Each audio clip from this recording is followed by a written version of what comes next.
এই তো ভালো আছেন। দেখছিস আমি কি পাগল, তোকে এখানে দাঁড় করিয়ে রেখেই কথা বলছি। বলেই তিনি দরজার বাহিরে উকি দিয়ে জিজ্ঞাসা দৃষ্টিতে নিহিলার দিকে তাকালো।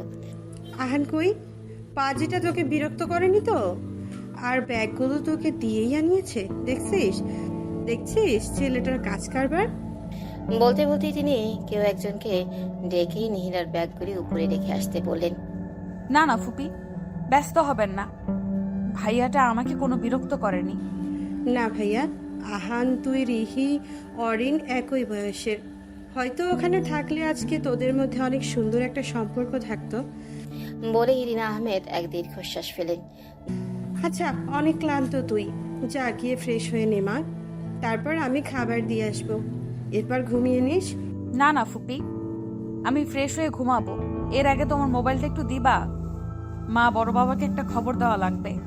আচ্ছা। বলেই তিনি নিহিলাকে রুমে নিয়ে গেলেন। ঘুম ভাঙলো জানালার কাছে কেউ একজনের পর্দা সরানোতে। নিহিলা চোখ মুখ কোচকিয়ে আবার শুতে নিতেই রিনা আহমেদ ডাক দিলেন।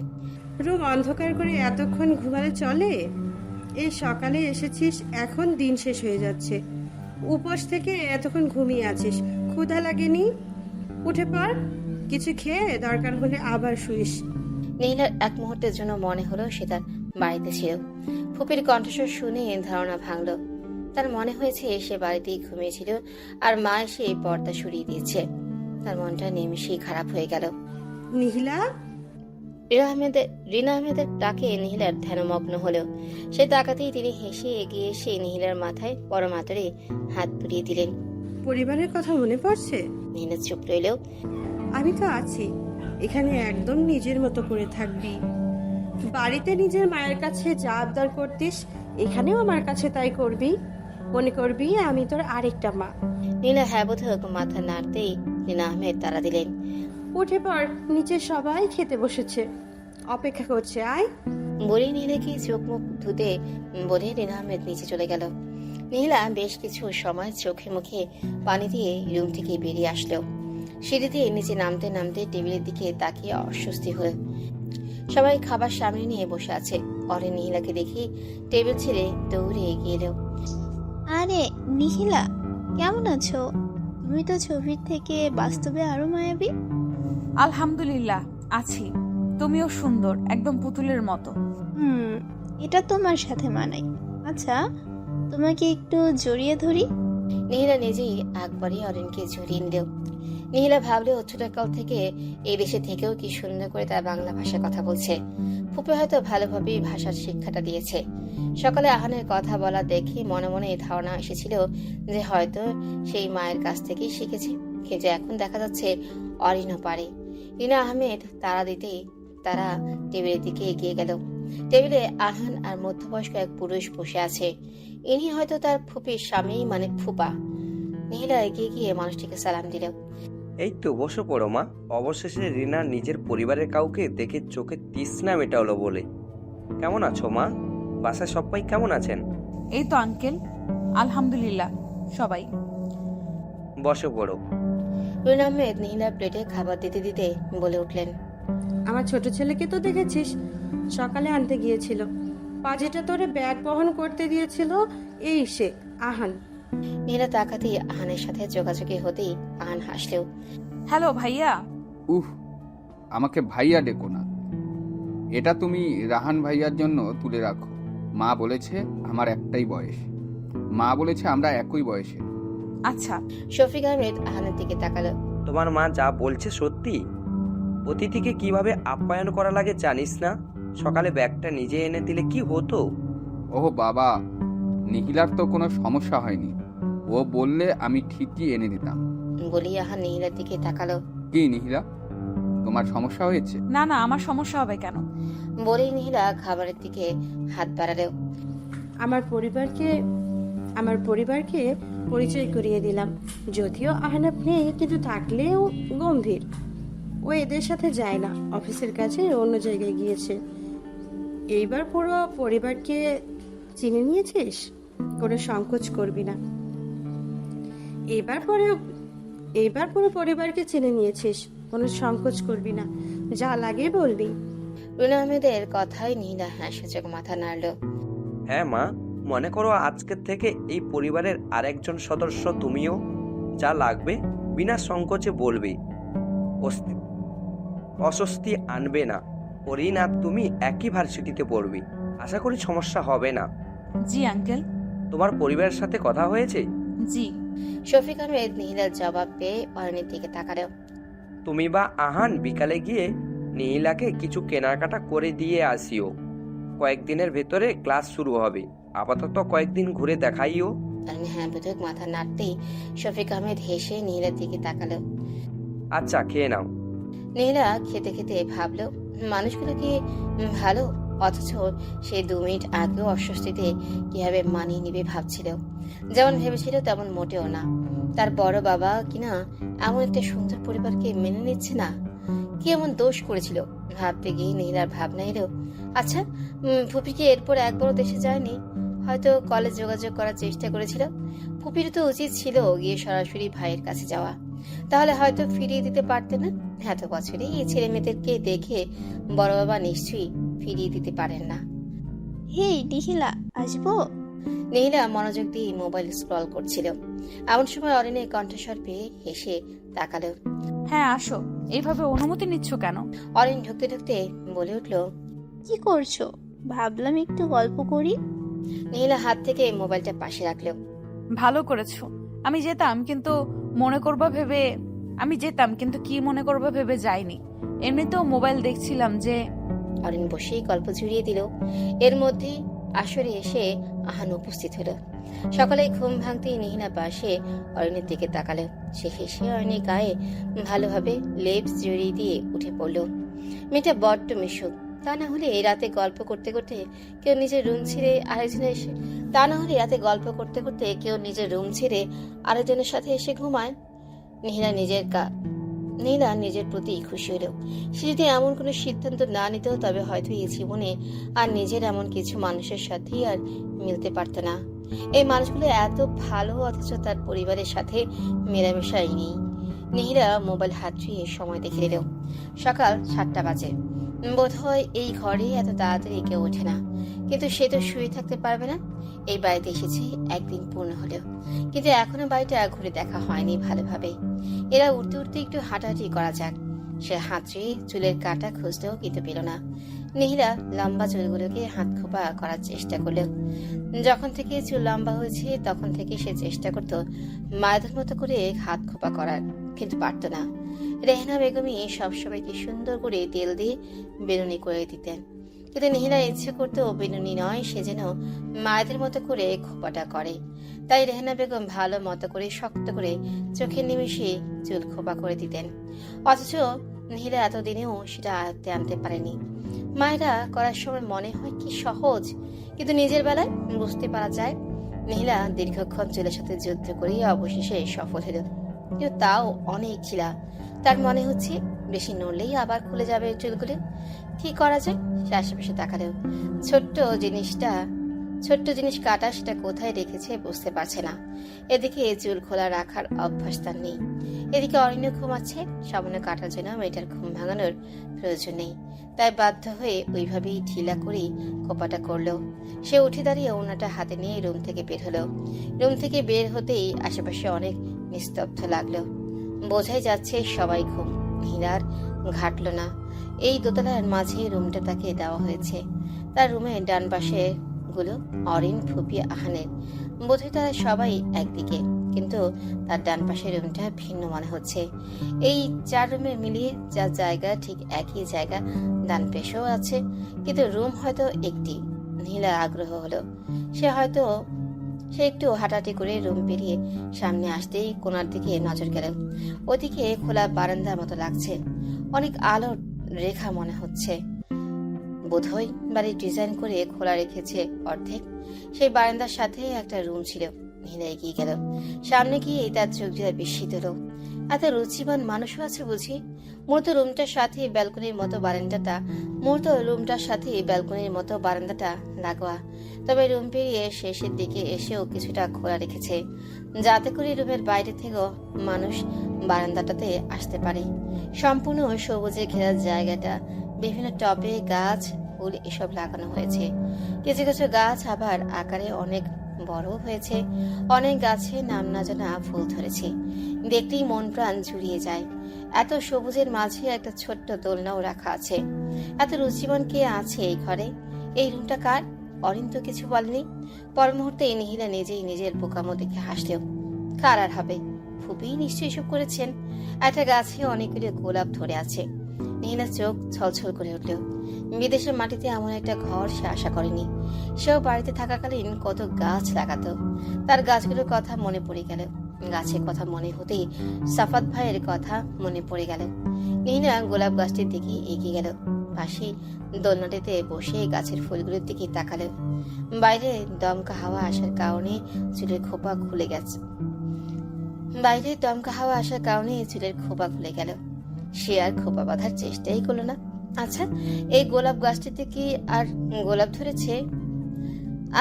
সেই গোলাপ গাছটিতে কি আর গোলাপ ধরেছে? এটি ঠিক মতো যত্ন করছে কিনা কে জানে। সেই গাছটি সাফাত ভাইয়ের স্মৃতি হিসেবে ছিল। মেয়েরা পরক্ষণে ভাবনাটা মাথা থেকে ঝেড়ে ফেলে দিল। আশ্চর্য, এখানে এসেও সেই ওই মানুষটার কথাই কেন ভাবছি? এখানে তো সে পড়তে এসেছে, এসব মনে করতে নয়। কে আপনি? কোনো অজানা পুরুষের এই কণ্ঠস্বর শুনে নিহিলা ওখানে থমকে গেল। সে পেছন ফিরে তাকানোর সাহসই পেল না। তবুও নিজেকে শান্ত করে পেছনে ফিরতে এক লম্বাটে সুদর্শন যুবককে দেখতে পেল। পরনে ট্রাউজার আর গেঞ্জি, তা দেখে সে আরো গুটিয়ে গেল। এই মেয়ে, আমি বলছি কে আপনি? বোবা নাকি? একটু চেঁচিয়ে রাহান কথাটি বলে উঠল। রিনা আহমেদ সবে রুম থেকে বেরিয়ে সিঁড়ির কাছে গিয়েছিল। মাঝে ওই দিক থেকে রাহানের কণ্ঠস্বর পেয়ে ছুটে গেল। গিয়ে বুঝতে পারলো নিহিলার উপরেই চেঁচিয়েছিল। রাহান বাবা, এটা তোরে বলেছিলাম না দেশ থেকে নিহিলা এসেছিল? তোর মেজো মামার মেয়ে নিহিলা। বলেই তিনি নিহিলার দিকে তাকালেন। কারোর কোনো ঘরে অনুমতি না নিয়ে ঢোকা অভদ্রতা, তার উপর সেই জায়গায় গিয়ে বসা, সেটা বোধহয় শেখানোর বয়স পেরিয়েছে। এবার নীলা মাথা তুলে তাকালো। সামনে বারান্দায় এসেছে তাই বলে এত কথা মানার মতো নয়। আর তার উপর অতিথি। কোনো অতিথির সাথে এইভাবে কথা বলা অভদ্রতা, সেটাও বোধহয় শেখানোর বয়স তোমার অনেক আগেই বেরিয়ে গিয়েছে। আরে বারান্দাটা। নীলা আরো কিছু বলতে নেবে রিনা আহমেদ নীলাকে নিয়ে যেতে লাগলেন। অতিথি এমন অভদ্র হয় না। এমনিতে দেখতে ছোট, কিন্তু মুখে কথার বলি ফুটছে বড়দের মতো। বড়জনের সাথে কিভাবে কথা বলতে হয় সেটাও শিখলে না। নিজেকে সংশোধন করো। আপনাকে বড় কে বলবে? শুধু গায়ে বড় হলে হয় না, মাথার ঘিলেও থাকা লাগে। থাম, তোরা কি করছিস? আমি একজন মুরব্বী দাঁড়িয়ে আছি, তোরা আমাকে দেখেই চোখেই দেখছিস না? প্রথম পরিচয় হলে কই একটু ভালোভাবে কথা বলবি, তা না? আদরের ভাইজিকে সংশোধন করো, বেয়াদব মেয়ে। বলি রাহান ভেতরে চলে গেল। নীলা রিনা আহমেদের দিকে তাকাতেই তিনি তার হাত ধরে অনুনয় সুরে পড়ে উঠলেন। রাগ করিস না মা, আমার এই ছেলেটা হয়েছে ভিন্ন, এমনই যা বলবে ওপরে সব বলে দেবে, কিন্তু মনটা ভালো। ওকে আমি আচ্ছা মতো বকে দিব। রাগ করিস না মা। আরে না ফুপি, তুমি কেন ওর হয়ে কথা বলছো? তুমি তো কিছুই করনি। আচ্ছা, কালকে মাঝরাতে রাহান এসেছিল বিধায় জেগেছিলাম, তাই আজ উঠতে একটু দেরি হলো। আয় নাস্তা করে নিবি। তুমি যাও, আমি অরিনকে নিয়ে আসবো। ঠিক আছে। বলে রিনা আহমেদ সিঁড়ি বেয়ে নিচে নেমে গেলেন। নিহিলার রাগ হলেও এই পরিবারের সব মানুষ একরকম, আর ওই মানুষটা একরকম। যেমন করে রুম ভাগ করেছে ঠিক নিজেও তেমন। অর্ধেক জায়গায় এরা সবাই এক পাশে, আর অর্ধেক জায়গায় উনি এক পাশে। ঠিক হয়েছেও তেমন।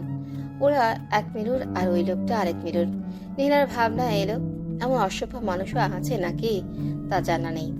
আজ সকালে খুব তাড়াতাড়ি ঘুম থেকে উঠল নিহিলা। আজকে থেকে এই ক্লাস ছিল। সে গায়ে চাদর দিয়ে ব্যালকনিতে গিয়ে দাঁড়ালো। অদূরে কিছু গাছ দেখা যাচ্ছে। এখনো কনকনে শীত বিদ্যমান। নিহিলা চোখ ঘুরিয়ে দেখতে লাগলো। তার চেরি ব্লসম দেখার ইচ্ছে আছে, কিন্তু কোনো গাছে এমন নিদর্শন নেই। দেখি আজ অরিনকে বলবে। এতদিন তেমন একটা বের হওয়া হয়নি। অরিন আর সে একসাথে ভর্তি হয়েছে বিধায় নীলা অস্বস্তি একটু কম হচ্ছে, কারণ অন্তত একজন আছে তো সাথে। নীলা ফ্রেশ হয়ে অরিনকে টেনে তুলল। এখন অরিন তার রুমেই থাকে। প্রথম যেদিন থেকেছিল সেদিনের পরের রাত অরিন বালিশ নিয়ে চলে এসেছিল। তোমার কোনো সমস্যা হবে আমি যদি তোমার রুমে ভাগ বসাই? আরে না, কেন হবে? আসো। এমনিতেও বাড়িতে আমি আর রিহি একসাথেই থাকতাম, তাই এইখানে খালি খালি লাগছে। তুমি কিছু ভাবলে ভেবে বলিনি। নিজে থেকে এসেছো, অনেক খুশি হয়েছি। অরিন খুশি হয়ে বালিশ রেখে নিহিলাকে জড়িয়ে ধরলো। আমারও খালি খালি লাগে জানো তো। এখন তুমি এসেছো বিধায় ভালোই সময় কাটে বাসায়। আগে তো আমি বাসায় থাকতাম না। নিহিলা ঘুমন্ত অরিনের দিকে তাকিয়ে হাসলো। মেয়েটা একদম মায়ের মতোই মিশুক স্বভাবের হয়েছে। নয়তো কেই বা মাত্র কয়েকদিনের প্রথম দেখা মানুষটিকে এত আপন করে নিতে পারে। নিচে থেকে রিনা আহমেদের ডাক ভেসে আসলো। আর কতক্ষণ করবি তোরা? ক্লাসে দেরি হয়ে যাবে তো। নিহিলা আসছি জবাব দিয়ে ঘড়ির দিকে তাকালো। আর বেশি সময় নেই। অরিনকে বার দুয়েক ডাকলেও কিন্তু অরিন পাশ ফিরে আবারও শুয়ে পড়লো। নিহিলা আগেই ফ্রেশ হয়ে এলো। তারপরে অরিনের গায়ে থেকে লেপ টেনে নিতেই অরিন চোখ মুখ কুঁচকে উঠে গেল। এই নিহি, এমন করছিস কেন? করে দেখুন মা, আজকে না ক্লাস। করে দেখুন ম্যাম, আজকে না ক্লাস। নিহিলার কথা শুনে অরিন ধরফড়িয়ে উঠে বসলো।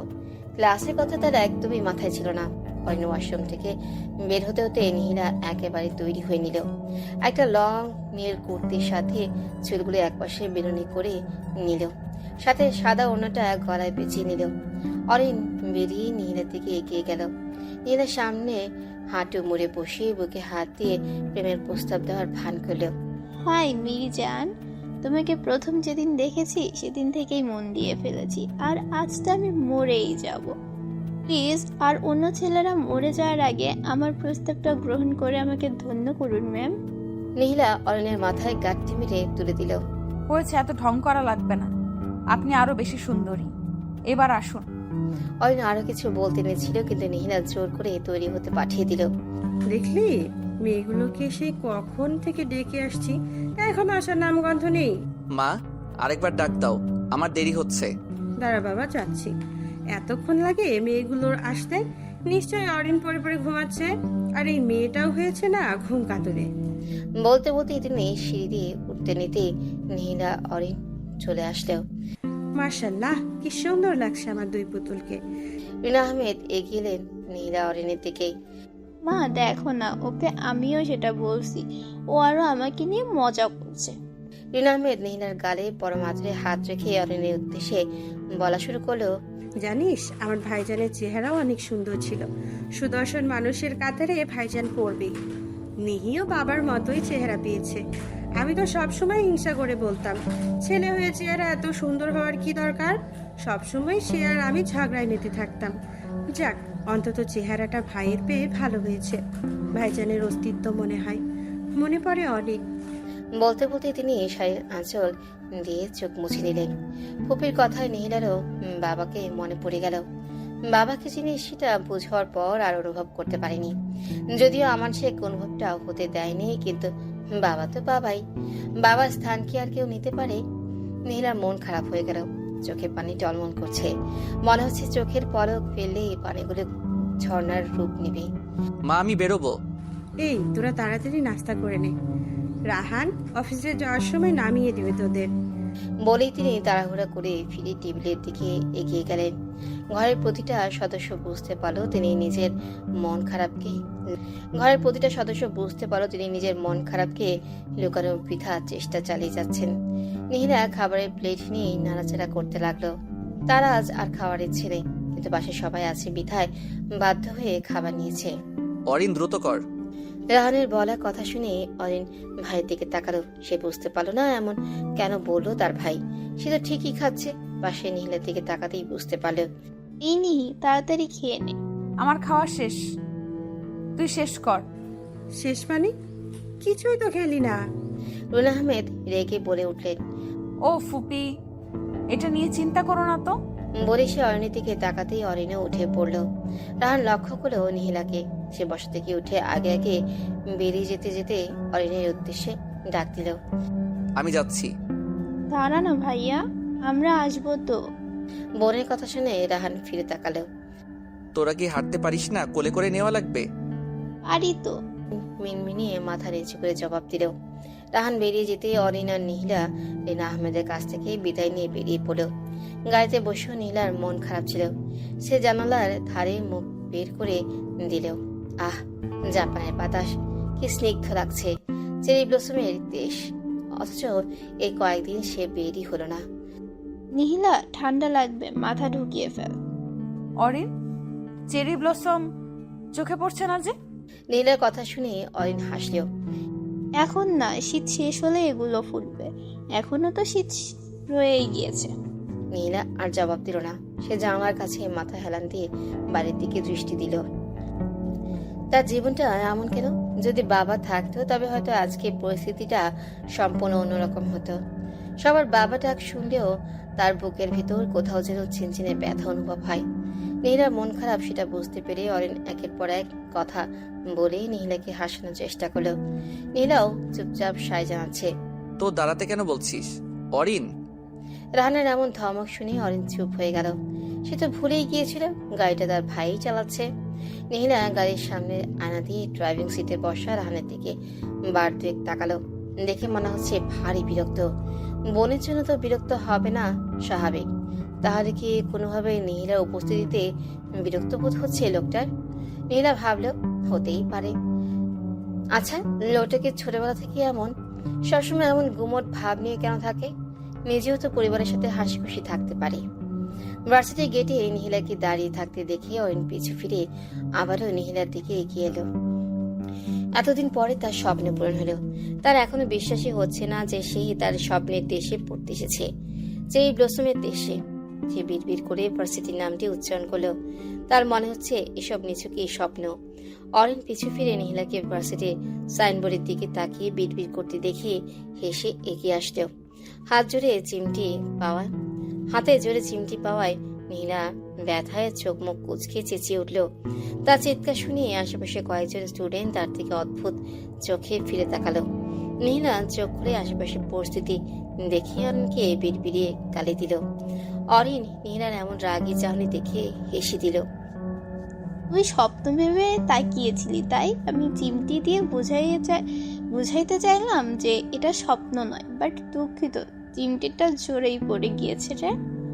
নীলা আশেপাশে তাকিয়ে অরিনকে রাগী দৃষ্টি নিক্ষেপ করলো, যার অর্থ তোরে আমি পরে দেখে নিব। অরিন হেসে এগিয়ে গেল।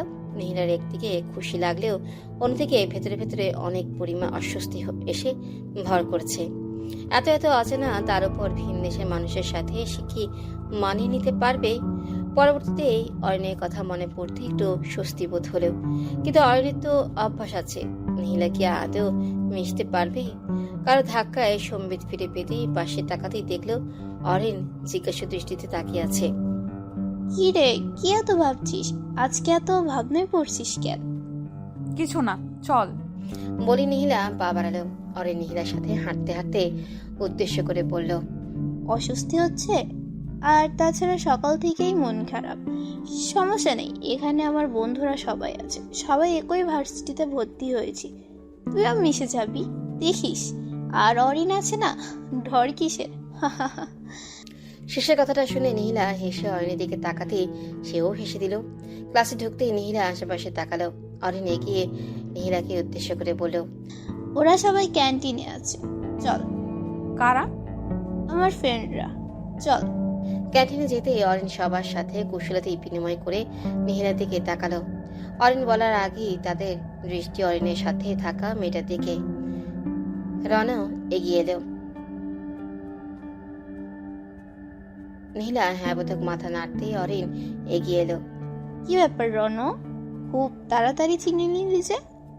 অরিনের কথা শুনে রন মাথা ঝুলকে হাসার চেষ্টা করলো। তা দেখে অরিন সহ বাকি দুইজনও হেসে দিল। অরিন মিথালাকে উদ্দেশ্য করে একে একে রন লিনি রিকের সাথে পরিচয় করে দিল। এরা সবাই এদেশেরই, সবাই অরিনের মতোই ফর্সা। আর হবে নাই বা কেন? এদেশের বলে কথা। আর কিছুক্ষণ আড্ডা দিয়ে ক্লাসে গিয়ে ক্লাস শেষ করলো। আড্ডা বলতে মূলত নিহিলা চুপচাপই ছিল, কিন্তু অন্যরা আড্ডা দিয়েছে। এরা খুব তাড়াতাড়ি নিহিলার সাথে মিশে গেল। আসার আগে যতটুকু অস্বস্তি ছিল তা যেন নিমিষে এরা কাটিয়ে দিয়েছে। আশার বাইরেও পেয়ে গেছে নিহিলা। সব মিলিয়ে দিনটা আশার বাইরেই ভালো কেটেছে। ভিন দেশের প্রতি থাকা ধারণাটা পাল্টে গেল। এরা খুব তাড়াতাড়ি মানুষকে আপন করে নেয়। যাক, অস্বস্তি একেবারের জন্য মিলিয়ে গেল। বিকেলে অরিন নীলাকে নিয়ে বের হওয়ার জন্য তৈরি হতে গেল। এই প্রথম বোধ হয় এভাবে বের হওয়া হবে। সবসময় মতো অরিন শর্ট জামাই পরলো আর নীলা লং কুর্তি আর বিনুনি। নীলা অরিনের দিকে একবার তাকালো। অরিন আয়না দেখে চুলগুলো আরেকটু আছড়িয়ে নিচ্ছিল। কি দেখছি সমন করে? এসব জামানা পড়লে হয় না অরিন? অরিন নীলা থেকে ফিরে তাকালো। এইসব এখানকার স্বাভাবিক ব্যাপার। তুই প্রথম আসছিস তাই অদ্ভুত লাগছে। সেটা না, তুই চাইলে নিজেকে নিজে সংশোধন করে নিতে পারবি। বলে নীলা রুম ছেড়ে বেরিয়ে গেল। নীলাকে বের হতে দেখে অরিনও পার্স নিয়ে তাড়াতাড়ি বেরিয়ে গেল। রাস্তায় বের হয়েই নীলা আশেপাশে তাকালো। আজ তারা হেঁটেই যাবে। অরিন গাড়ি নিতে চেয়েছিল কিন্তু নীলা বারণ করেছে। কারণ দেশে থাকাকালীন প্রায় সময় হেঁটে ওখানে যাওয়া হতো।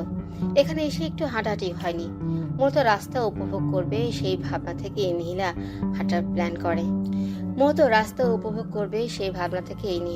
হাঁটার প্ল্যান করলো। তার সাথে বাধ্য হয়ে অরিনেরও হাঁটতে হচ্ছে। নীলা আর চোখে অরিনের দিকে তাকিয়ে হাসলো। মেয়েটার হাঁটার একদম অভ্যেস নেই, বিধায় চেহারা মলিন।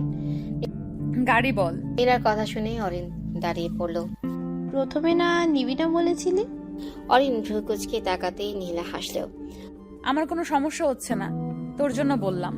অরিন সাথে সাথেই ফোন করে রিনা আহমেদকে গাড়ির কথা বলল। বেশ কিছুক্ষণ দাঁড়িয়ে থাকার পরে গাড়ি আসতেই অরিন আর নীলা থমকে গেল। তাদের সব আনন্দ যেন মুহূর্তের মধ্যেই উপে গেল। মূর্তির মতো দাঁড়িয়ে না থেকে গাড়িতে ওঠো। রানের বলা কথা কানে যেতেই অরিন নীলাকে টেনে গাড়িতে বসালো। এখন ভীষণ আফসোস হচ্ছে কেন যে গাড়ির কথা বাড়িতে বলতে গেল। প্রথমে যদি নিয়ে আসতো তাহলে তাদের আনন্দ মাটি হতো না। তখন রাহান ভাই রুমিয়ে ছিল, খেয়ালই করতো না। অরিন গাড়িতেই উঠেই নীলার দিকে তাকালো। সেও তাকাতেই অরিন এক গাদা গালি দিল, যার অর্থ তোর জন্য হয়েছে সব। প্রথমে যদি নিয়ে আসতাম তবে এই পরিস্থিতি হতো না। নীলা অরিনের দৃষ্টি পরোয়া না করে জানালার বাইরে দৃষ্টি দিল। ভাইয়া, তুমি কেন কষ্ট করে আসতে গেলে? বিকালে একা 2টা মেয়ে বের হওয়ার সাহস কিভাবে করেছিস? ড্রাইভ করতে করতে সামনের দিকে তাকিয়ে রাহার কথাগুলো বলতেই অরিন চুপ হয়ে গেল। আর হবে না এমন। ভাইয়া, শুনলাম কিছু দূরে একটা মেলা হচ্ছে। অরিনের কথা শুনে রাহানও চুপ রইল। কই নিয়ে যাচ্ছ ভাইয়া? অরিনের আবার কথা বলা শুনে রাহান তাকালো। মেলায়। কথাটি শুনে নীলা উপরে ভার দেখালেও ভেতরে ভারী খুশি হইল। বাংলাদেশের মানুষের আনাগোনার মধ্যে থাকতে থাকতে এখন এরকম নীরব জায়গা ভালো লাগে না। নীলা জানে না এখানে মেলা কেমন হয়, তাই সে ভারী উৎসুক। গাড়ি থেকে নেমেই অরিন আর নীলা আশেপাশে তাকালেও অনেক মানুষের ভিড়।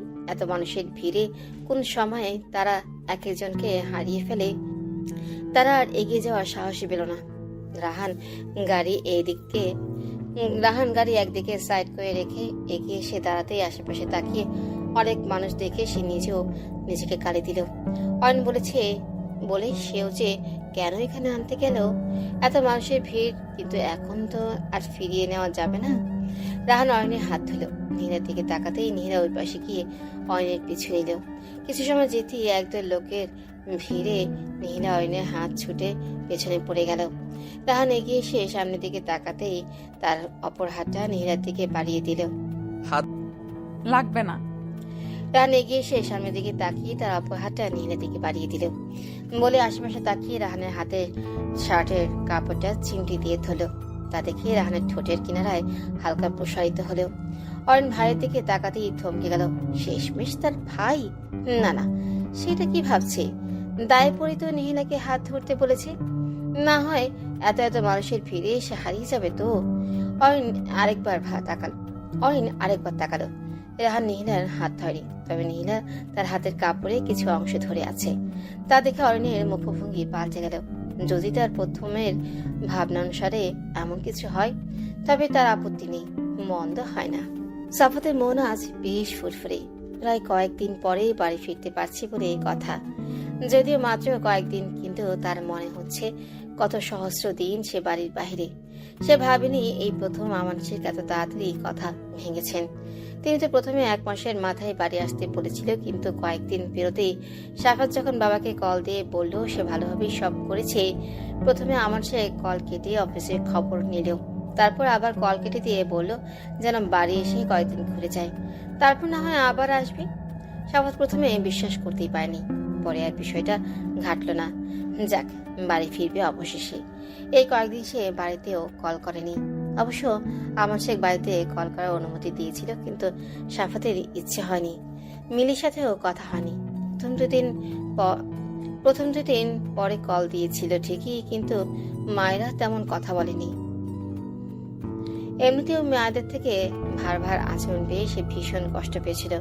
তার উপর মিলির সেই একই কর্মকাণ্ডের ফলে আর ফোন করার ইচ্ছেই হয়নি। মিলির মূল লক্ষ্য ছিল সাফাত যেন তাদের এদিকের ব্যবসাটা নিয়ে একেবারে যেন মিলিকে নিয়ে আলাদা হয়ে যায়।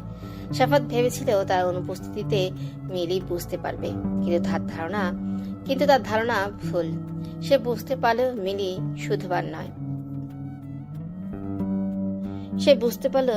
শুধরাবার নয়।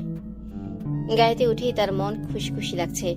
কেন লাগছে সে জানে না, কিন্তু তার মনে হচ্ছে যেন অনেক দিনের চোখে তৃষ্ণা সে আজ মেটাতে পারবে। তার এমন উৎফুল্লতা সে বুঝতে পারল তখনই যখন গাড়িটি চট্টগ্রামের একটি বাড়ির কাছাকাছি এলো।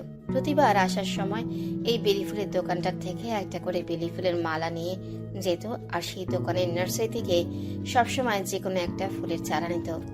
আশ্চর্যজনক ভাবে এইবারও সেই গাড়িটি সেই দোকানের সামনেই থামালো। গাড়ি থেকে নেমে দোকানের সামনে দোকানদারটি সাফাতকে চিনে নিল। চিনবেই বা না কেন? প্রতিবার যে নিয়ম করে এই দোকানটি থেকেই সব নিত। বাবু আসেন, এইবার অনেক দিন পর এলেন যে? সাফাতের অবচেতন মন জিজ্ঞেস করলো, কতদিন পরে? এই ধরেন 1 মাস মতো হচ্ছে। প্রতিবার তো প্রতি সপ্তাহে আসতেন। বলে তিনি পেছনের দোকানের এক কর্মচারী ছেলের উদ্দেশ্যে হাঁক ছাড়লেন। এই জসিম বাবুর জন্য একটি বেলি ফুলের মালা আর গোলাপ সুন্দর করে মুড়িয়ে দে। বলে তিনি সাফাতের দিকে ফিরে চাইল। বাবু আজ কোন গাছটা নেবেন? সাফাত কি বুঝে না করলো না। সে হাতের ইশারায় সাদা গোলাপটা দেখালো। এটা দাও। ঠিক আছে। আপামনি ভালো আছেন? আর কতবার গোলাপ নিয়েছিলেন, ওইটাতে গোলাপ ধরেছে? বলতে বলতে তিনি গাছটি নিলেন। সাফাতের মনে আসলেও প্রতিবার ওরা ব্যালকনিতে গল্প করার সময় নিহিলা মন খারাপ করে দেখাতো। দেখেন তো সাফাত ভাই, এখনো গোলাপ আসছে না। এইটাকে ধরে আরেকটাতে ধরছে না, একটাতে ধরেছে আরেকটাতে ধরছে না। সাফাত হাসতো, হেসে সান্ত্বনা দিত। ধরবে? সাফাতের এই একটা সান্ত্বনাতেই নিহিলা ভরসা খুঁজে পেত। তার উৎফুল্লতা দেখে মনে হতো যে সাফাত বলেছে আর ফুল ধরে গেছে। সাফাত গভীর থেকে একটা শ্বাস নিল। এইবারও মনে পড়ছে ভীষণ করে, কিন্তু এসব কেন নিয়ে যাচ্ছে সে জানে না। এখন তো এসব আর মানাই না, কিন্তু সাফাত এসবের ধারই ধারছে না। তার অবচেতন মন বারবার মনে করিয়ে দিয়েছে নিহিলার কথা। নিহিলা সকালে ঘুম থেকে উঠে বসতেই ড্রেসিং টেবিলের দিকে চোখ গেল। সে উঠে আয়নার সামনে এগিয়ে গেল। আয়নার সামনে থাকা খরগোশ ল্যাম্পটি হাতে নিয়ে চোখ বুলালো। এটা এখানে কি করছে? এটা তো সে মেলায় দেখেছিল, পছন্দ হয়েছিল বিধায় 2 বার তাকিয়েছিল, কিন্তু এটা এখানে কে এনে দিল? তবে কি কিছু একটা ভাবতেই নিহিলা আজকে নিজেকে সংযত করলো। এসব কি ভাবছিস তুই নিহিলা? এসব কিছুই না। এসব ভেবেও নিহিলা নিজেকে সান্ত্বনা দিতে পারল না। অরিন ঘুম থেকে উঠে বসতেই নিহিলাকে আয়নার সামনে দাঁড়িয়ে খরগোশ ল্যাম্পটি হাতে নিয়ে কিছু একটা ভাবতে দেখে হাসলো। হেসে এগিয়ে গেল। কি রে, কি ভাবছিস? অনেক কথায় নিহিলা হাতে থাকা খরগোশ ল্যাম্পটির দিকে তাকালো। এটা? নিহিলার প্রশ্নবোধক চাহনি দেখে অরিন কিছু একটা মনে পড়ার ভঙ্গিমা করে বলে উঠল, ও এটা কালকে রাত্রে ভাইয়া এনে দিয়েছিল। বলে অরিন মাথা চুলকে বলল, কিন্তু এটার দিকে তো আমি তাকাইনি। তবে ভাইয়া কেন এনে দিল বুঝলাম। নীলা অরিনের দিকে ফিরে তাকালো। কেন? কিছু বলেনি? নীলার কথা শুনে অরিন হাত দিয়ে মাছের দাঁড়ানোর ভঙ্গিমা করে বলে উঠল, বলে নাকি? সব চুপচাপ নীরবের মধ্যে করবে। কালকে এটা এনে আমার হাতে দিয়েছিল। আমি জিজ্ঞেস করেছিলাম যে এটা কেন। জবাবে ভাইয়া বলল কাজে লাগবে, রাখ। বলেই রুমে চলে গেল। উনি আবার গিয়েছে? আবার মানে? না, মেলাটা তো অনেক দূরে। আমরা তো পরশু গিয়েছিলাম। এখনো আছে? হ্যাঁ, মেলাতে 7 দিনের মতো থাকে। বলে অরিন হেসে ওয়াশরুমের উদ্দেশ্যে পা বাড়ালো। নীলা ভাবনায় পড়ে গেল। তার মানে এটা সেদিনের রাহান ভাই খেয়াল করেছিল। ভাবতে নীলা সেদিনের দৃশ্যপটটা ভেসে উঠল। সেদিন মেলায় ঢুকতেই একটা দোকানে নীলা থেমে গেল। মূলত এই খরগোশ ল্যাম্পটাই চোখে পড়েছিল। বিধা একটু দেখছিল, কিন্তু সেটা কাউকে বলা হয়নি, কারণ তার হাতে সেরকম টাকা ছিল না। আর তাছাড়া কারো কাছ থেকে খুঁজে জিনিস নেওয়াটাও বেমানান। তার দাঁড়িয়ে থাকা দেখে রাহানও দাঁড়িয়েছিল, কিন্তু রাহান তাকাতেই নীলা আবারও হাঁটা শুরু করে। পরবর্তীতে রাহান যে সেই জিনিসটাই খেয়াল করেছে সেটা নীলা ঘুণাক্ষরও ভাবেনি। নীলা ভাবনা থেকে বেরিয়ে এলো, খরগোশ ল্যাম্পটা জ্বালিয়ে সেটা থেকে দৃষ্টিপাত করে হাসলো। মানুষটা উপরে যেমন দেখায় তেমনটা নয়, আংশিক হয়তো। এই নিহিলা, কি বলছিস বিড়বিড় করে? অয়ন ওয়াশরুম থেকে এসে মাথায় টোকা দিতেই নীলা ভাবনা থেকে বেরিয়ে এলো। সেই ধরা পড়ে যাওয়ার ভঙ্গিমায় খরগোশ ল্যাম্পটা পেছনে ফিরে আগের জায়গায় আবারও সাজিয়ে রাখতে রাখতে বলল, কিছু না। আচ্ছা, আমার তো ভাবনা এটা আসেনি যে মেলায় তুই সহ গিয়েছিলি। কোনোভাবে তোর এটা পছন্দ হয়েছিল? কই, আমি তো এটা খেয়ালই করিনি। তবে রাহান ভাইয়া কি তোর পছন্দ হয়েছে বলে এটা এনে দিয়েছে? আমার পছন্দ না হলে বা ভাইয়ের পছন্দ না হলে এরকম তো কোনোদিন করেনি। নীলা ল্যাম্পের দিকে তাকালো। আসলে কি সে তাকিয়েছিল বলেই এনে দিয়েছে? আজব মানুষ তো, এমন অদ্ভুত মানুষ সে আগে দেখেনি। তিনি উপরে যতটা দেখায় ততটা না। তবে এটা ভেবে ভালো লাগলো যে উপরে যেমনটা দেখায় তেমনটা পুরোপুরি না। মানুষটা ততটাও খারাপ না যে।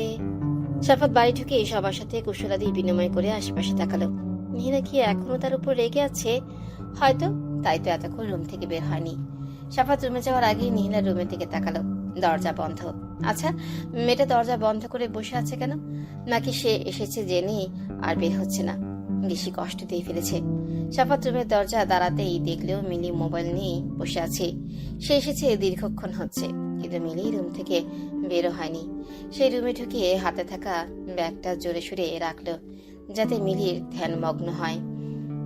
মিলি খেয়াল করেছে সে মোবাইল থেকে দৃষ্টি সরিয়ে একবার সাফাতের দিকে তাকিয়ে আবারও নিজের কাজে ব্যস্ত হয়ে পড়ল। তা দেখে সাফাত মলিন হাসল। স্বামী বাসায় আসলে নিজের কাজ থামানো উচিত। স্বামীরও উচিত বইয়ের সব দায়িত্ব পালন করা। কি করছো তুমি? একটা অধিকার চেয়েছি, সেটাও তো পূরণ করতে পারছো না। কেমন স্বামী তুমি? উল্টাপাল্টা অধিকার পূরণ করতে বাধ্য নই আমি। মিলি মাথা গরম হয়ে গেল, কিন্তু সে নিজেকে ঠান্ডা করলো। সব জায়গায় গরম ভাব দেখানো উচিত নয়, এতে হিতে বিপরীত হবে। মিলি জবাব দেওয়ার প্রয়োজন বোধ করলো না। সে মোবাইল হাতে নিয়ে আবারও ব্যস্ত হয়ে পড়ল। সাফাত মিলির দিকে তাকিয়ে তপ্ত শ্বাস ফেল। এরপর কাপড় নিয়ে ওয়াশরুমে চলে গেল। সে এই মিলির সাথে সংসার করবে? বড়সড় ভুল করে ফেলেছে। ভুল যখন করছে শুধরাতেও হবে। যেহেতু অধ্যায়টার সূচনা সেই লিখেছে, সেহেতু অধ্যায়ের উপসংহারও তারই লেখা উচিত। এড়িয়ে এসে মিলিকে মোবাইলে ব্যস্ত দেখে কিছু একটা ভাবল। এমন সময় সাফাত রুম থেকে মাথা মুছতে মুছতে বের হলো। রেহে মিলির দিকে তাকালো। মিলির স্বামী এতদিন পরে বাইরে থেকে এসেছে, কই একটু যত্ন করবে তা না, সে মোবাইল নিয়ে বসে আছে। রেহে ভাবলো তার মানে কি তার ভাই ফল পেয়ে যাচ্ছে? আরে রিহি যে, আয়, ওখানে দাঁড়িয়ে আছিস কেন? আরে না, তোরে খেতে ডাকতে এলাম, সাথে মিলি ভাবিকেও। রেহে মিলির দিকে তাকালো। মিলি শুনেও না শোনা ভান করে মোবাইল স্ক্রিনের দিকে দৃষ্টি দিয়ে আছে। মিলি ভাবি, আমি খাবো না বলে সে মোবাইল নিয়ে ব্যালকনিতে চলে গেল। সাফাত আর ঘাটলো না, সে রেহেকে নিয়ে বেরিয়ে গেল। রেহে ভাইয়ের দিকে তাকালো। তার ভাইও ভাবিকে আরেকবার ডেকে দেখলো না।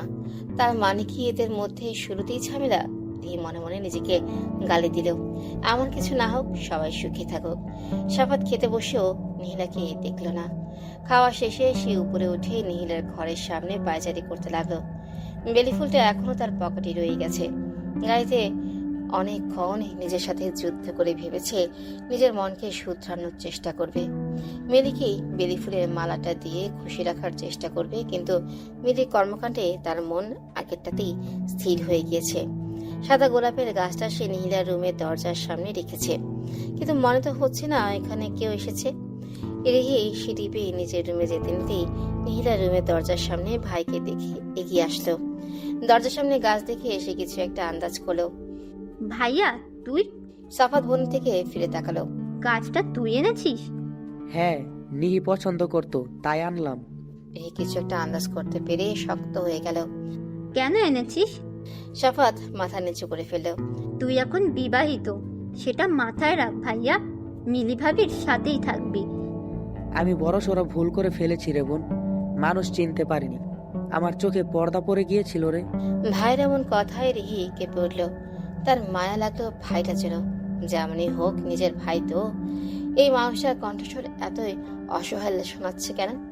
মানুষটার এমন অসহায় কণ্ঠস্বর সে মেনে নিতে পারছে না, কিন্তু এখন আর কোনো পথ খোলা নেই।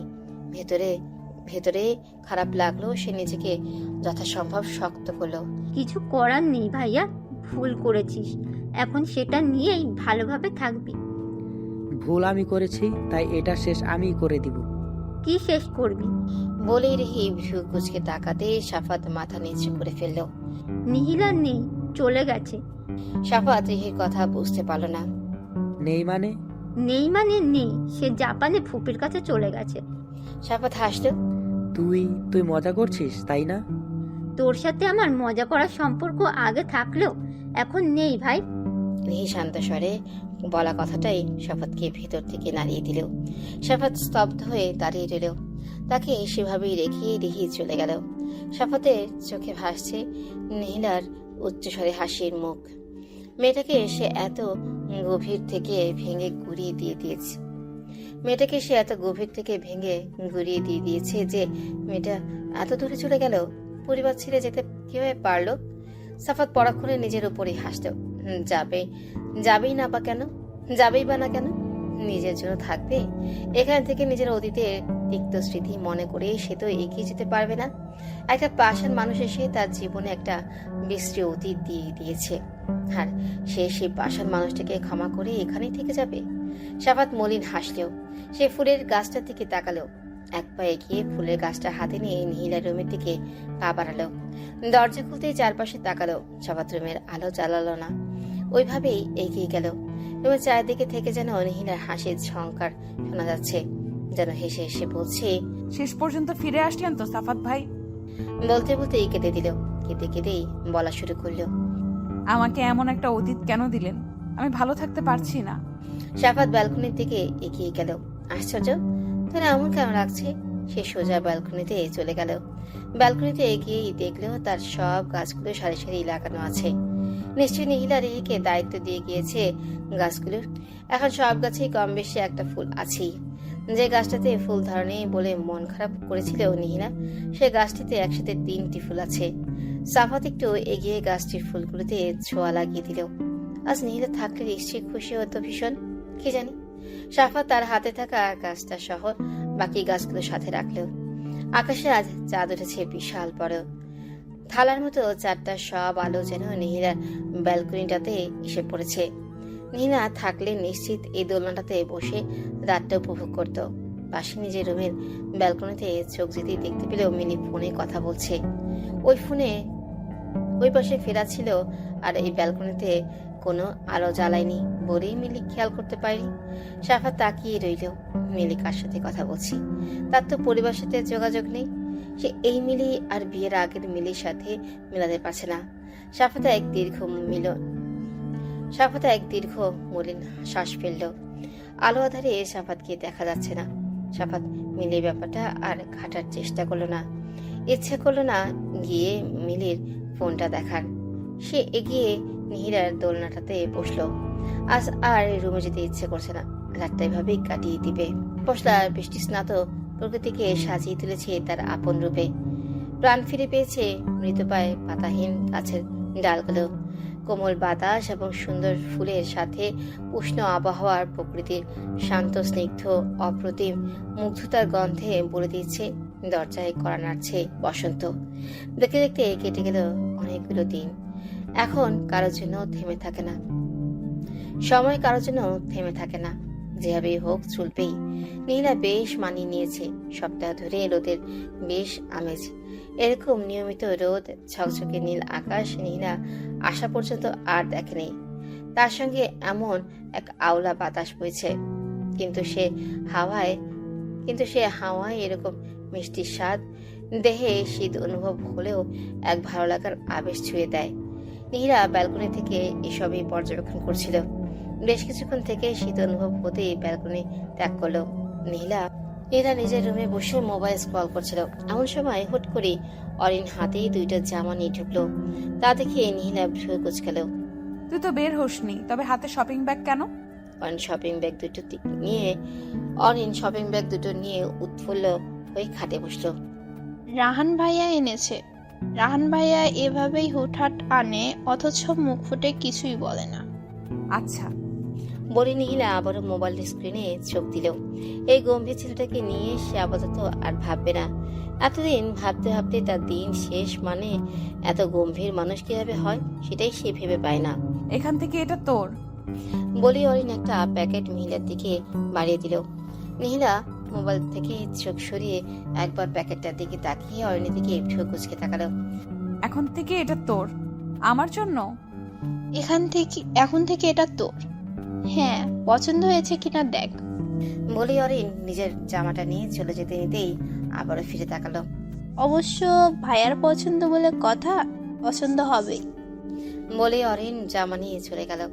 নীলা প্যাকেট খুলে জামাটা বের করলো। সাদা আর হালকা গোলাপি রঙের একটা গাউনের মতো। নীলা পুরোপুরি বের করলো জামাটা। সেটা নিয়ে দাঁড়িয়ে নিজের দিকে ধরলো। আসলেই পছন্দ সুন্দর। কিন্তু পরক্ষণে নীলা রেখে দিল।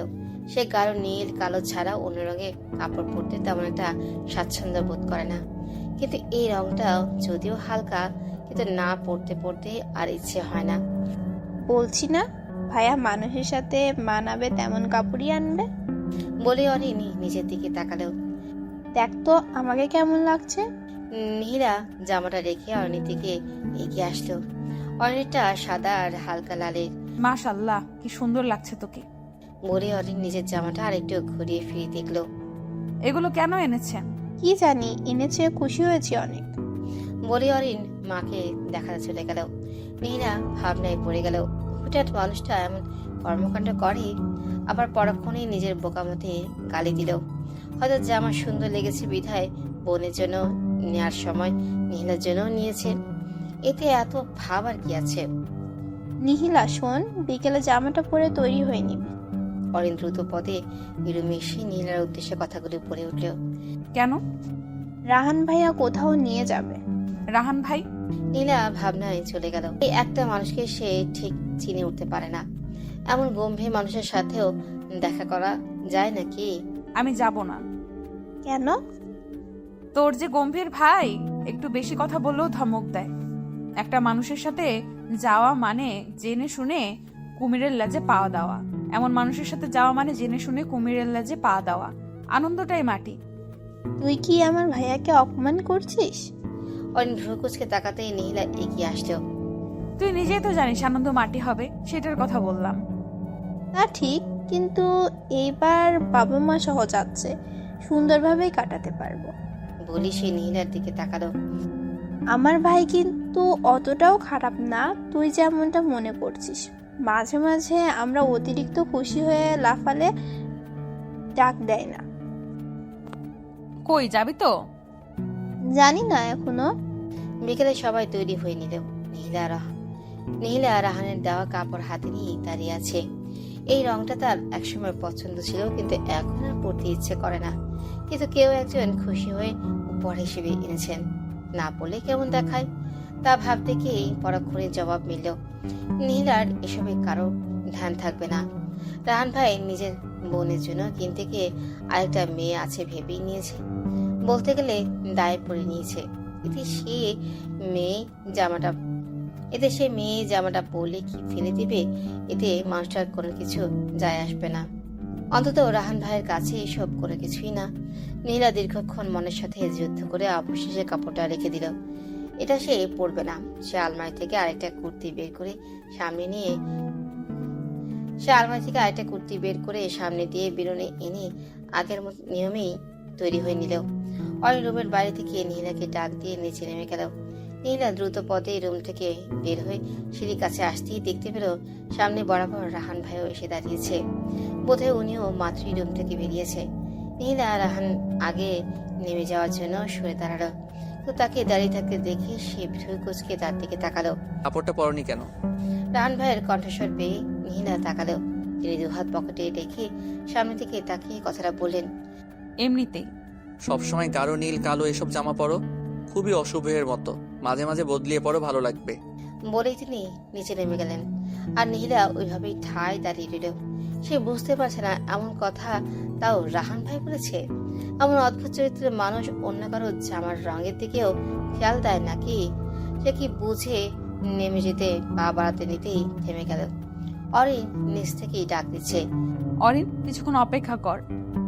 বলেই নীলা আবারও রুমের দিকে পা বাড়ালো। কিছুক্ষণের মধ্যেই রাহান আনা সেই হালকা গোলাপি সাদা মিশ্রণের কাগজটি পরে নেমে আসলো নীলা। চেরি ব্লসম জাপানিরা অপেক্ষায় থাকেন এই বসন্তের জন্য, কারণ হাজারো চেরি ফুলের কুড়ি প্রস্ফুটনে আগমন ঘটে এ সময়। জাপানের বসন্তের প্রধান আকর্ষণ হলো চেরি ফুল। সাধারণত গোলাপি, সাদা ও লাল রঙের ফুলের প্রাধান্য বেশি দৃষ্টিগোচর হয় চেরিতে। এক বিচিত্র গড়নের পাপড়ি দেখা যায় ফুলগুলোতে।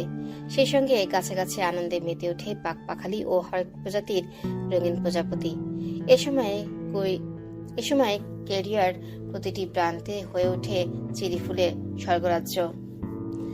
হাজার বছর ধরে এই ফুলকে নিয়ে কোরিয়ানরা রচনা করে চলেছে চিত্রকর্ম, সাহিত্যকর্ম, গান সহ অনেক কিছুই। চেরি যেমন বসন্তের আগমনে গান শোনায়, তেমনি চেরি ফুলের মাধুর্য কোরিয়ানদের চিন্তা চেতনা ও সৌন্দর্য বোধের যোগান দেয়। নীলা গায়ে থেকে নেমে উৎফুল্ল হয়ে গেল। কি সুন্দর! এতদিন শুধু ভিডিও ও ছবিতে এসব দেখে মনের তৃষ্ণা মেটাত, আর আজ পুরোপুরি সামনে।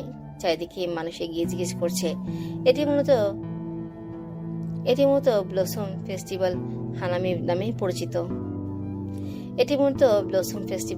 নামে পরিচিত, যেটির অর্থ ফুল দেখা। এটি জাপানের একটি ঐতিহ্য এর মতো হয়ে গিয়েছে। প্রায় সব মানুষই তাদের পরিবার, পরিজন, বন্ধু বান্ধব নিয়ে ফুল ফোটানো উপভোগ করতে আসেন, অথবা প্রিয়জনদের সাথে সময় কাটাতে আসেন। নীলা তাকিয়ে দেখলো পাশে একটা সরু নদী বয়ে গেছে। নদীর পাশে চেরি ফুলের গাছের বিশিষ্ট লাইন, আর সেই গাছে সাদা গোলাপি চেরির সমাহার। নীলা আশেপাশে তাকিয়ে দেখলো আশেপাশে অনেক মানুষের দল। এক এক দলে এক এক আড্ডা। কোনো দলে কথা বলতে বলতে উচ্চস্বরে হেসে সময়টা ভালোভাবে উপভোগ করছে, আবার কোনো দল চুপচাপ বসে থেকে সময় উপভোগ করছে। নীলা অদূরে তাকিয়ে দেখলো এক বৃদ্ধ আর বৃদ্ধা নদীর কিনারায় বসে সময়টা উপভোগ করছে। তা ভালো লাগলো ভীষণ। তাদেরকে ক্যামেরা বন্দি করে নিয়ে সে আবারও পরিবেশ দেখতে ব্যস্ত হয়ে পড়ল। নীলা একটু অদূরে এগিয়ে দাঁড়ালো। প্রায় অনেক মানুষ এখানে। সবাই এই স্থানটাকেই বেছে নেওয়ার কারণ সে খুঁজেই পেল না।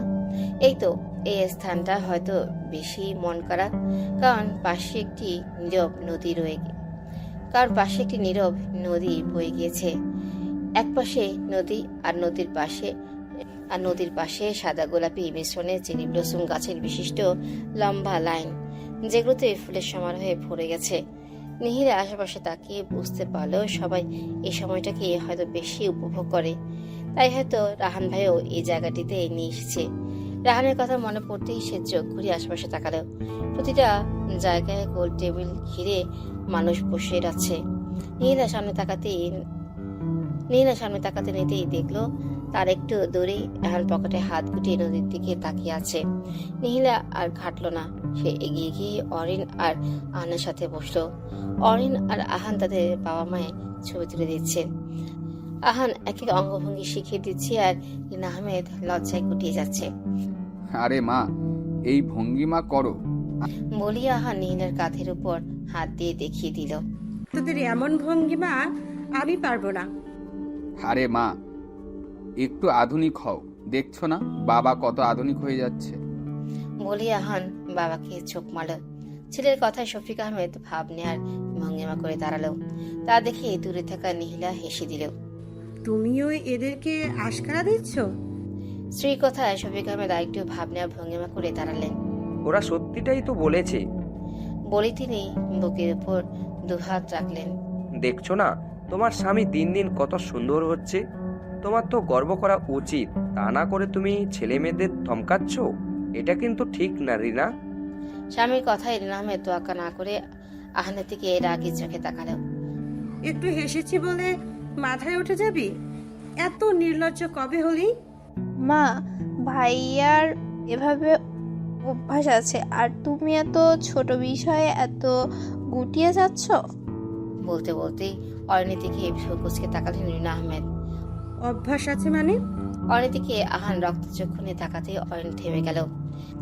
আচ্ছা আচ্ছা, অনেক বকেছো, চলো আমরা একটু পরিবারের ছবি নেই। বলে আহান মা বাবার পাশে গিয়ে দাঁড়ালো। রাহানকে ডাক। অরিন গিয়ে ভাইকে বলে আবারও ফিরে আসলো। ভাই কোনোদিনও ছবি তুলবে? এমনিও অনেক বছর পরে নিজে থেকে এসেছে, এই অনেক। এর চেয়ে বেশি আশা করলে হিতে বিপরীত হবে। রিনা আহমেদ অরিনকে চুপ করিয়ে ডাক দিতেই রাহান আসলো। তোমরা তুলো, আমি ছবি তুলে দেই। না, তুই সহ আয়। বলতেই রাহান এগিয়ে গেল। রাহান গিয়ে দাঁড়াতেই নিহিলাকে অদূরে দাঁড়িয়ে থাকতে দেখলো। নিহিলা, তুমিও আসো। রাহানের বলা কথা শুনে সবার নিহিলার কথা খেয়াল হলো। আর হ্যাঁ, নিহিলাও আসো। বলি রিনা আহমেদ ডাক দিতেই অরিন টেনে নিয়ে আসলো। আমার তুলতে ইচ্ছে করছে না, তোমরা তুলো। এমন বললে তো চলবে না। বলি আহান নিহিলাকে টেনে দাঁড় করিয়ে দিল। ছবি তোলার শেষে আহানের ফোন আসায় সে ফোন নিয়ে একটু দূরে সরে গেল। নিহিলা সবার মুখের দিকে তাকালো। এমন হাসি খুশি পরিবার নজর কারো নজর না লাগুক, কারো নজর না লাগুক কোনো। নিহিলা একটু দূরে সরে নদীর পাশে এগিয়ে গেল। সে খেয়াল করলো তার জামাটার সাথে এই জায়গাটার বেশ মিল, মানে যে ব্লসম ফুলগুলো সাদা গোলাপি মিশ্রণে আর তার জামাটাও সাদা গোলাপি মিশ্রণে। মনে কিছু একটু ভাবনা আসতেই নিহিলা অদূরে দাঁড়িয়ে থাকা রাহানের দিকে তাকালো। এটাও কি কাকতালীয়? অদূরে অরিনা আর তার বাবা একসঙ্গে উৎফুল্ল হয়ে দাঁড়িয়ে আছে। অরিনা আর শফিক আহমেদ একসাথে দাঁড়ালো। রিনা আহমেদ ছবি তুলে দিচ্ছেন। পৃথিবীতে যে সুন্দর মুহূর্ত বোধ হয় আর নেই, কিন্তু সে নিজেও এমন অভাগা যে মা বাবার এমন কোন স্মৃতি সে দেখবে তো দূরের কথা, একসাথে ছোঁয়াও পেল না। নিহিলা একটু দূরে সরে দাঁড়ালো। তার চোখে পানি টলমল করছে, মনে হচ্ছে যেন পলক ফেলে টুক করে ঝর্ণার মতো ঝরে পড়বে অশ্রুগুলো। তার চোখ ঝাপসা হয়ে এলো। মুছে ফেলো। পাশ থেকে রাহানের কণ্ঠস্বর পেতেই নিহিলা তাকালো। রাহান নদীর দিকে দৃষ্টি রেখে একটা সাদা হালকা নীলের সংমিশ্রণে রুমাল বাড়িয়ে দিল। নিহিলা দ্রুত পাশ ফিরে হাত দিয়ে লাঞ্চের দিকে রুমালটা ধরল। নিহিলা চোখ মুছে দিল। সে তার হাতের মুঠোয় রুমালটা রেখে নদীর দিকে তাকালো। সে এই গম্ভীর মানুষটাকে চিনে উঠতে পারছে না। রুমালটা? নিহিলার এত খারাপ সময়ও কোথা থেকে যেন হাসি পেয়ে যাচ্ছে। সে ভেবেছিল মানুষটা রুমালটা আর নিবে না, কিন্তু পানি মোছার সাথে সাথেই রুমালটার জন্য হাত বাড়িয়ে দিয়েছে। নিহিলা আবারও ভাবলো, আসলে এমন অদ্ভুত মানুষ এখনো পৃথিবীতে আছে। নিহিলার আজ খুব ভোরেই ঘুম ভেঙে গেছে। এই বাড়িতে কেউ এত তাড়াতাড়ি ওঠে না। নিহিলা পাশ ফিরে আবারও ঘুমানোর ব্যর্থ চেষ্টা করলো। এখন আর ঘুম আসবে না জানে, তাই সে ওড়নাটা নিয়ে খাট থেকে উঠে দাঁড়ালো। অনেকদিন মন প্রাণ খুলে বাতাস নেওয়া হয় না ভেবেই সে রুম থেকে বেরিয়ে এলো। সিঁড়ি দিয়ে নামতে যাবে তখনই মনে হলো রাহান ভাইয়ের রুমের দরজা খোলা, হালকা ফেরানো। নিহিলার ইচ্ছে করেও রাহান ভাইয়ের সাথে লাগোয়া বারান্দায় গিয়ে দাঁড়াতে, কিন্তু সেই প্রথমে ঘটনার পরে আর যায়নি। যদিও এখন রাহান ভাই কোমল হয়েছেন, তবুও নিহিলার আত্মসময়ে বাধা দিল। মানুষটা হাজার কোমল হলেও গম্ভীর হয়ে গেছে। নিহিলা দরজা খুলে নিচে বিশাল বাগানে চলে এলো। পায়ের জুতা একদিকে রেখে সে খালি পায়ে সবুজ ঘাসের উপর হাঁটা ধরল। এই বিশাল বাগানে কেউ সচরাচর আসে না বলতে নিহিলা কাউকে দেখেই নেই। হয়তো ফুপি আসে, তবে নিহিলা ছিল না বলে দেখতে পাইনি। ঘাসের উপর ক্ষুদ্র ক্ষুদ্র পানির কণাগুলো নিহিলার পায়ে লাগতে অনুভূতিতে চোখ বন্ধ করে নিল। এই অনুভূতিটা অনেক সুখের।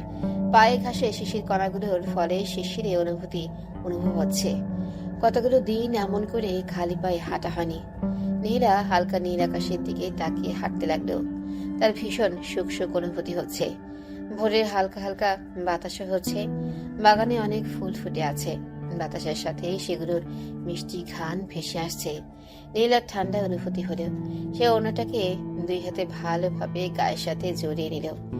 এখন নিজেকে কেন জানি মুক্ত পাখির মতো মনে হচ্ছে। নীলা চারিদিকে তাকিয়ে নিজের মতো করে বাগান দেখবে ভেবেই পা বাড়ালো। সামনে কাটা, সাবধানে পা বাড়াও। নীলা চোখ খুলে ফেললো। চমকে আশেপাশে তাকালো। রাহান ভাইয়ের কণ্ঠস্বর না। রাহান ভাইয়ের কণ্ঠস্বর না? তবে কই, আশেপাশে তো দেখা যাচ্ছে না। নিজের ভুল শুনেছে ভেবে সামনে তাকাতে দেখলো সত্যি সত্যি একটা গোলাপের ডাল পড়ে আছে, যেটা অনেক পরিমাণ কাঁটাযুক্ত। সামনে পা বাড়ালেই আসলেই অনেক ক্ষত হতো। নীলা ডালটি হাত দিয়ে তুলে নিল। কি মনে করে উপরে তাকাতেই দেখলো রাহান ব্যালকনিতে দাঁড়িয়ে আছে। নীলা মনে মনে খুশি হলো। মানুষটা আসলে নিজেকে যেমন উপস্থাপন করে তেমনটা মোটেও না। নীলা হেসে ধন্যবাদ দিতে যাবে তখনই রাহান ব্যালকনি প্রস্থান করলো। প্রতিবারের মতো নীলা আবারও বিড়বিড় করে বলে উঠল, মানুষটা এমন অদ্ভুত কেন? নীলা ঘাসের উপর বসে পড়ল। দেখতে দেখতে মাঝে অনেকগুলো মাস কাটিয়ে দিয়েছে সে। অদ্ভুত হলেও এটাই সত্যি যে এখন আর একটু কষ্ট হয় না নীলার। একদম নিজের মতো করেই থাকছে।